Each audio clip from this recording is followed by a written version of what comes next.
Jesus in the Garden of Gethsemane. Then Jesus came with them to a place called Gethsemane, and he said to the disciples, "Sit here while I go over there and pray."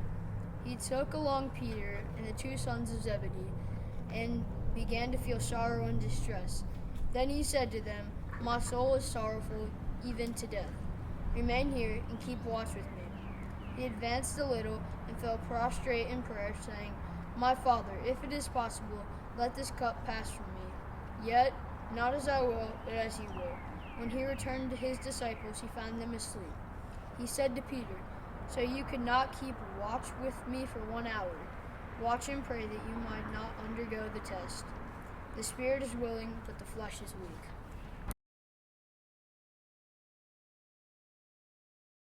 Jesus, betrayed by Judas, is arrested. Then, while Jesus was still speaking, Judas, one of the 12, arrived, accompanied by a crowd with swords and clubs, who had come from the chief priests, the scribes, and the elders. His betrayer had arranged a signal with them, saying, "The man I shall kiss is the one. Arrest him and lead him away securely." He came and immediately went over to him and said, "Rabbi," and he kissed him. At this, they laid hands on him and arrested him. Jesus is condemned by the Sanhedrin. When day came, the council of elders of their people met, both chief priests and scribes, and they brought him before their Sanhedrin. They said, "If you are not the Messiah, tell us."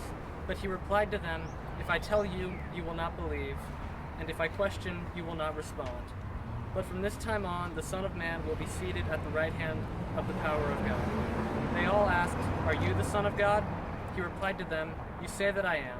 Then they said, "What further need have we for testimony? We have heard it from his own mouth." Jesus is denied by Peter. Now Peter was sitting outside in the courtyard. One of the maids came over to him and said, "You too are with Jesus the Galilean." But he denied it in front of everyone, saying, "I do not know what you are talking about."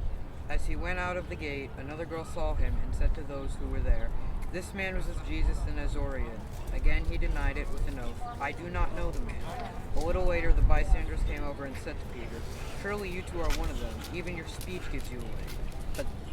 And at that he began to curse and swear, "I do not know the man." And immediately a cock crowed.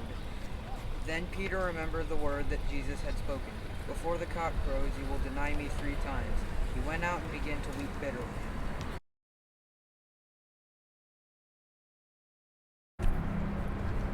Jesus is judged by Pilate. The chief priests with the elders and the scribes, that is, the whole Sanhedrin, held a council. They bound Jesus, led him away, and handed him over to Pilate. Pilate questioned him, "Are you the king of the Jews?" He said to him in reply, "You say so." The chief priests accused him of many things. Again, Pilate questioned him, "Have you no answers? See how many things they accuse you of." Jesus gave them no further answer, so that Pilate was amazed. Pilate, wishing to satisfy the crowd, released Barabbas and handed Jesus over to be crucified.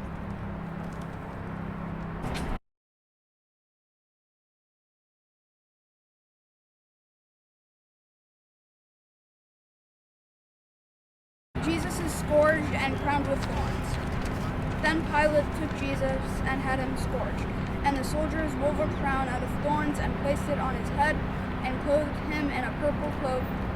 And they came to him and said, "Hail, King of the Jews!" And they struck him repeatedly.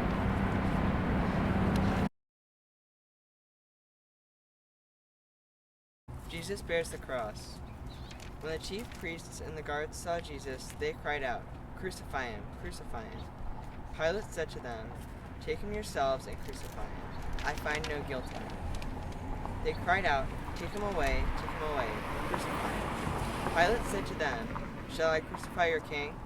The chief priests answered, "We have no king but Caesar." Then he handed him over to them to be crucified.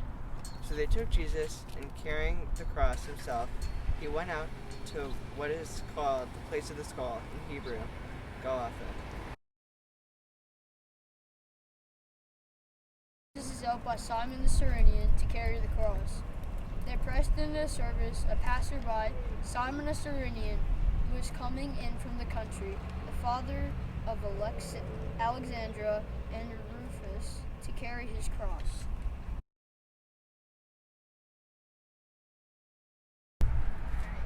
Jesus meets the woman of Jerusalem.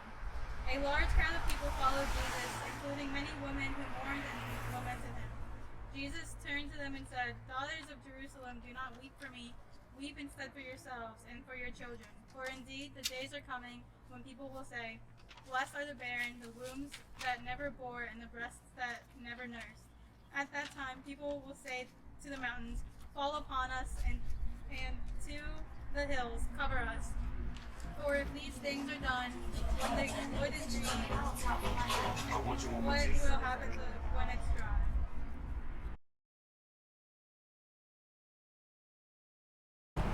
Jesus is crucified. When they came to the place called the Skull, they crucified him, and the criminals there, one on his right, the other on his left. Then Jesus said, "Father, forgive them. They know not what they do."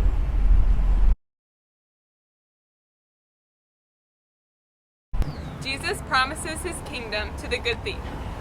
Now one of the criminals hanging there reviled Jesus, saying, "Are you not the Messiah? Save yourself and us." The other, however, rebuking him, said in reply, "Have you no fear of God? For you are subject to the same condemnation. And indeed, we have been condemned justly, for the sentence we received corresponds to our crimes. But this man has done nothing criminal." Then he said, "Jesus, remember me when you come into your kingdom."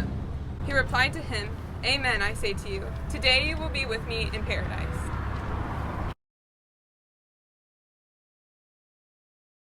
Twelfth station. Jesus speaks to his mother and the disciples. Standing by the cross of Jesus were his mother and his mother's sister, Mary, the wife of Clopas, and Mary of Magdala.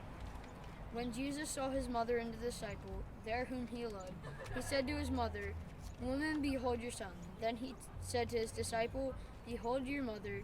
And from that hour the disciple took her into his home.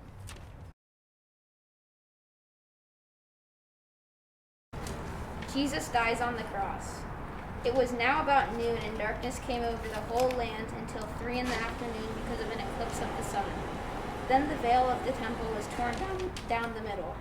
Jesus cried out in a loud voice, "Father, into your hands I commend my spirit." And when he had said this, he breathed his last.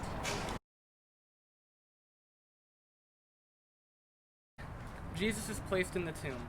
When it was evening, there came a rich man from Arimathea named Joseph, who was himself a disciple of Jesus.